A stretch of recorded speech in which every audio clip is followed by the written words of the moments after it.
So welcome to Pax Europiana from one of the most beautiful places of Vienna. I really like it very much. It's beautiful here, this fountain, Hofburg. It's an absolute beautiful place. And Austria could afford these fantastic places because of our historic role as a colonial power. Let's not forget it. It was imperial colonial Austria exploiting the countries of southeastern Europe. And then these wonderful buildings of this great magnificence and splendor could be built.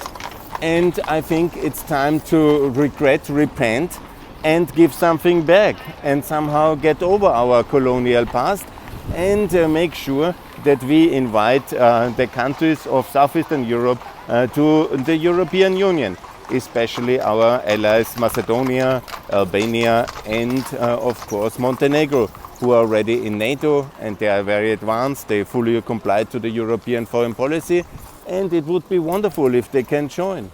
And that's basically what we should do. I mean, after centuries of exploitation, we should treat countries equal and help the people to be equal under European law.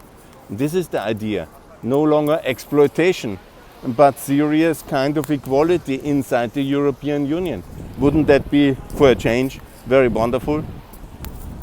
I think yes. And so on this most beautiful place, which with exploitation and colonial kind of extracted margins was constructed, I think there's no better place in the world than to call for a new approach.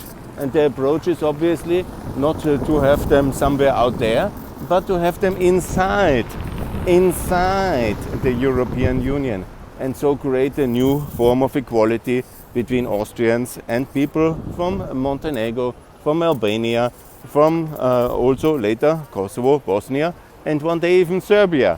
And that's a wonderful form to have peace and celebrate peace once everybody is in NATO, in the EU, and of course by the Euro. And then I think Austria will have fulfilled its historic role and be a more reasonable European actor. And we have really contributed something then. So that's really important. And I call for 2024, Albania, North Macedonia, Montenegro, the first ones, 2029, and then Kosovo, Bosnia, and if Serbia recognizes Kosovo and joins NATO and adopts also the European foreign policy, also Serbia. And given our historic guilt towards Serbia, think what better way than to help Serbia in the European Union, NATO and the Euro.